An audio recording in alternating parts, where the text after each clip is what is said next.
tears, tissues, horrible. How am I going to survive? And then we start doing the plan, and it's like, oh, it's not as bad as I thought. And having these conversations and doing a plan and seeing the stability of dividend income, how you're getting paid whether the market value is going up or your value is going down, it changes you because you're just like, oh, I'm building towards something even though I'm not saving. All right, exciting topic today. Oh, come on. No, it really is. We're going to talk about divorce. Yeah. And restoring some dignity. Yeah. To it. And I think divorce, obviously, it's a very difficult thing to walk through.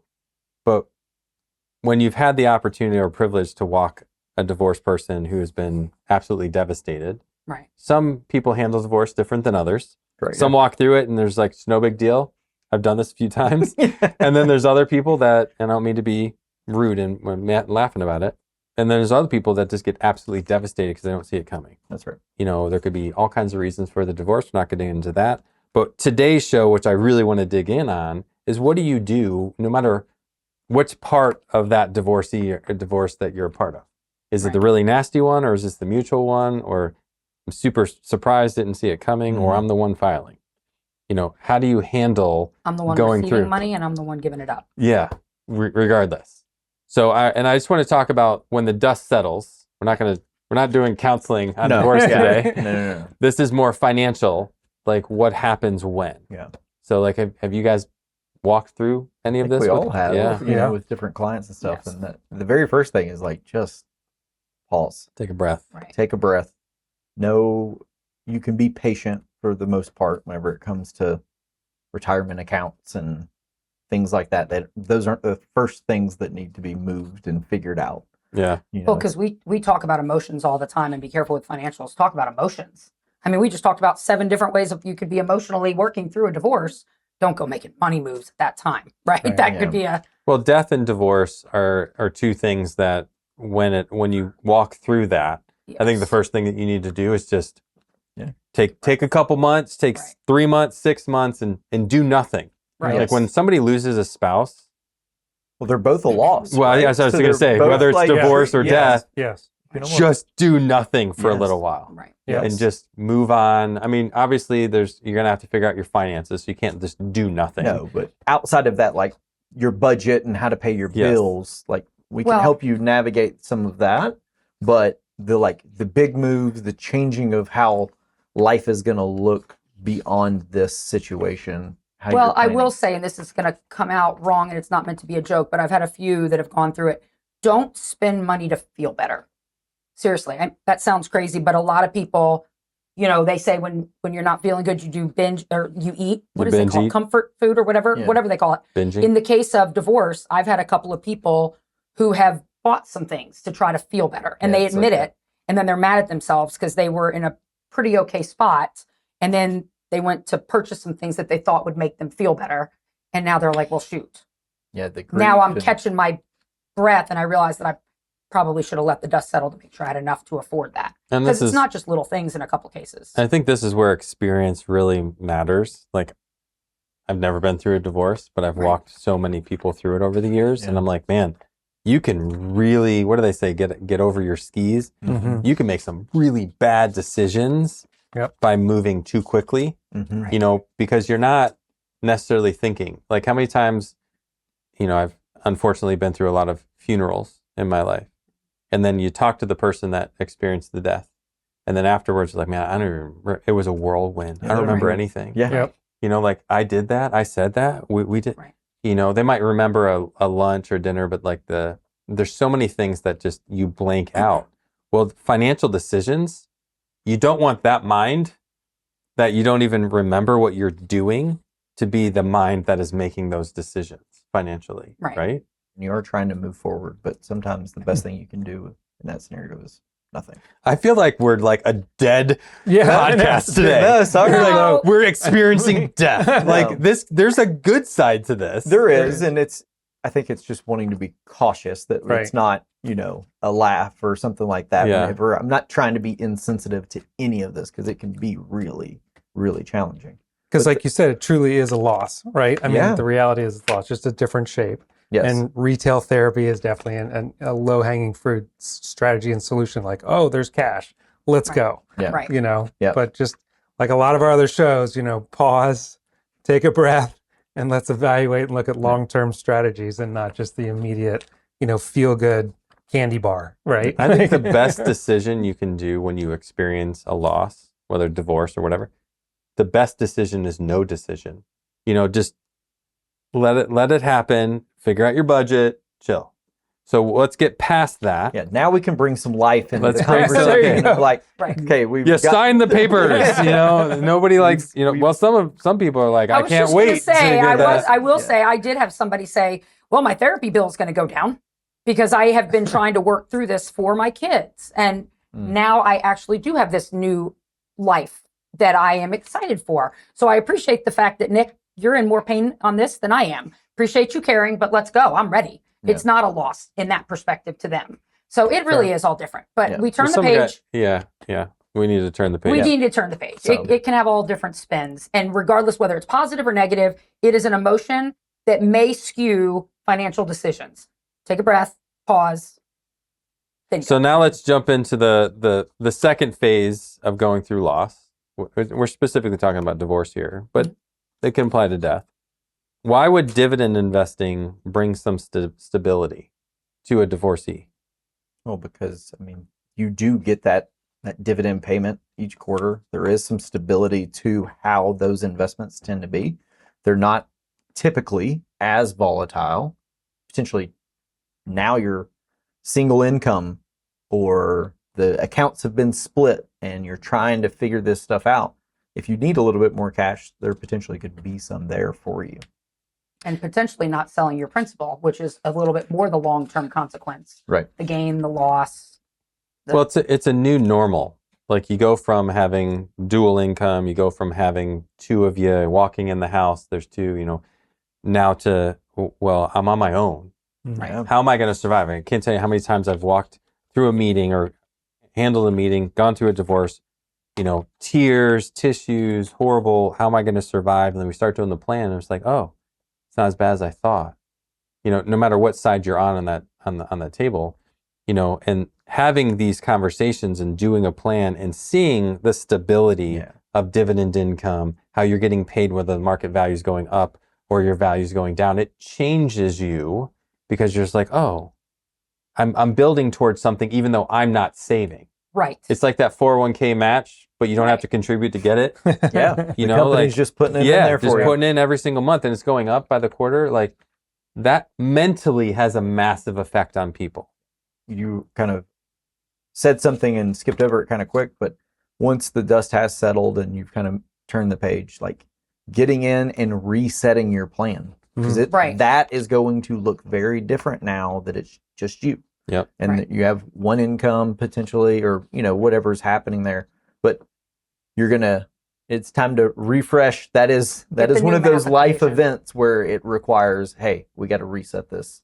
And there's The really actual plan. 4 things that we would talk about in making sure there's either going to need to be a recovery or the new plan. And those Yep. 4 things are rebuilding your emergency fund if you don't have one. Because in the your emergency fund Sometimes. might be different. Or you may have used it for You attorney may- bills. Yeah. That was the emergency. Yeah, that was the Okay. emergency. So we got to Right. rebuild that. Yep. Set up a strategy for investing. Yep. Okay, so you might have already started saving before, or you were, but now it's a new normal. Yep. Mhm. So you might have to replan, rethink your saving strategy. You need to, biasly speaking here, focus on dividend income. And then the last time is just understand your time frame.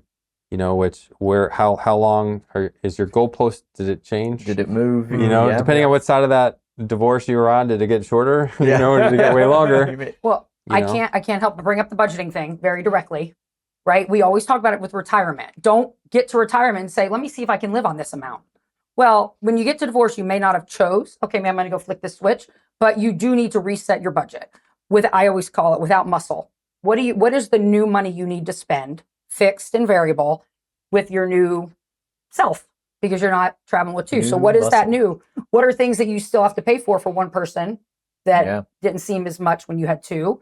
And see what your new budget is. And then to Paul's point, see where you are to now their new retirement goal. What do you need now? Do you need to save more? Can you save more? All right, so let's play a quick game. Oh, all you and right. your games. So it says, what would you do? I'm going to ask a couple questions, and then you guys answer. So first question, you receive a $250,000 divorce settlement. What's your first move? Had I listened to the podcast and subscribed Okay. to know the answer? Sure. Because you What do gave do? us the answer at the beginning on this one. Yep. So I do you apply that do you now? invest immediately, or do you set up emergency refund? Like, what are you going to do? Miss Budget over I'm there. going to go with get my budget and emergency fund That's set right. before I do too much of Yeah. much. Definitely make sure you got that. I mean, why would somebody want to invest immediately? Like, because there's a knee jerk. Like, yeah, it makes sense for us to be like, oh, we're going to set up emergency fund. But if I'm a divorcee, I'm thinking I got to get my life in order. So the first thing is like, I need to get my money working for me. Right. Right. Yeah. And I'm we're behind saying, the eight hey, ball, I need to slow do down this. on that and Right. let's just do an emergency reserve fund or an account. Like, I can understand the other side of that. We're kind of making like, oh yeah, duh. I don't know if it's that simple. Well, especially in a scenario where maybe the spouse who received that 250 wasn't working, wasn't contributing to any type of retirement. Maybe they were taking care of the kids. How are they going to survive? And they're like, man, I have to have this as a nest egg because I don't have anything. And I've got to go figure out work and all this stuff. Right. So yeah, there's definitely situations where you probably are more reluctant to save it in like a cash position as an emergency fund. I make jokes, but I'm actually being very serious. I've helped a few people that have, and I'm a woman, right? Us tend to be a little emotional. Some people actually do want to invest it so they protect it from themselves.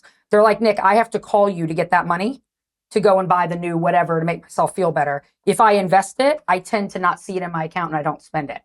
And I'll use 3 come to mind right now. If you're one of them, I'm not using your name, but some people actually want to protect their emotion, put the money, invest it to protect them from spending it with their emotions. It's a real life thing. All right, next question. Like, whatever. Moving on. Those don't come off. Not gonna. You're building your retirement portfolio as a divorcee. Which would you rather own? I'm going to set up the perspective here. You're not sure what your future is going to look like. You're a little nervous. Your life just completely changed. Are you going to roll the dice and go after the most amount of growth that you can go get? Or are you going to go invest in boring old dividend growth, dividend income? I mean, I think the 4 of us would go with the second. That's right. But there again, to play devil's advocate, what's your time horizon? If they're like, man, I'm 62, I haven't worked in 10 years, I'm not going to get a job. Mm-hmm. And I know that we just sat down, we built a plan, and I've got to get my accounts to this 11%, number. Yeah. You know, I've got to kind of swing for it for the next couple of years to see if I can get to a position, and then we'll talk about moving into dividends. So there's definitely scenarios where I think people might be willing to roll the dice. Right. And believing that that's going to be better. Yes. Yeah. Yeah. And Well, in some it's the cases- old narrative, right? Like just growth. We need growth, and then we'll figure out the income later. And that's- Assuming it's all going to magically That's work right. out. Yeah. That's right. And they feel And like the growth isn't, or that and dividend stocks won't grow. That's right. That's right. Oh, don't get me fired up on that. I'll save that ism for another podcast. All right. Next question. 6 months after your divorce, because we've told everybody, don't do anything. Yep. Take a breath. The market drops 20%. What do you do? You got to stay with the plan as hard as it is. You're not, I mean, you know, on here it says move it to cash and Right. wait for it to recover. I mean, if it's been in some scenario like that where maybe it was put into cash out of the divorce settlement, that would be your time to jump in for sure, because now everything's on sale. Or if everything was divided, you know, I firmly stand behind the fact that we want people to pause. Yep. But at the end of the day, if you're in dividend stocks and the market crashes 20%, awesome. Right. You know, like you Drip, just drip, got it. Yeah. Everything just drip. got on sale. Yeah. Yeah. You know, but if you're the question we just talked about before, like let's roll the dice. Now the market drops, reality sets in, you just hurt yourself majorly. Growth stocks, depending on how you believe the future to be, and reality comes quick and hard, you can find yourself in a way worse spot with no opportunity or very little opportunity. Then, you know, for a rebound, then you're just going to go into cash because you're just scared. And now you're making one bad emotional decision that's going to lead to another bad emotional Compounding decision. those. And now what's happening? You got the slippery slope to nowhere. Time really matters. Like if you're 30 and you had a tough start, you may be able to approach it differently than if you're 55 or 60 and you went through, hey, our kids went off to school and now we're realizing this won't work. Your time horizon is different, and that will play a role on your impact. I interrupted you. No, you're good. All I was going to say was like it's a snowball in the opposite direction. You know, Going down the wrong going side. down the wrong hill. Yeah, I was rolling backwards. Oh, it's the worst. All right, let's take this home. Any last thoughts? When you find yourself in one of these situations, just pause, get everything in line, and then when the time's right, 6 months, 9 months, whatever that is, get your plan together. Make sure that the new normals, you have a plan and a structure for that, and then start plugging away. I'm a firm believer that God puts you in places for a reason. So, you've been a good friend to people who are in your life, and maybe some mentors. Leverage some of those people to help you through some of the emotions and help you do the pause. Leverage if you've got a financial person or a CPA, like talk to them, but leverage your network and trust that God has you here for a reason, and try to look at the bigger picture, and it's going to be okay. I couldn't agree more. My last comments were going to be your tribe. That's the point in life when you go through something very difficult where you got to lean in and don't be afraid to ask somebody else for help. Somebody who knows you deep and isn't looking at how you are right now. Yes. And knows who you truly are and your purpose and all your goals before you went through this. They can help you get back to that afterwards. And it's more than just one person too. Oh, That's yeah. right. You might have to go to one person for X, another person for That's Y. right. So, when you go through trauma, lean in on people. Yep. So God bless. Hope you enjoyed listening today. Thanks for watching Planning Made Simple. Every week we bring you conversations that are entertaining, educational, and focused on making life's big decisions a little simpler. Make sure you subscribe for our best content each week, and we'll see you next time.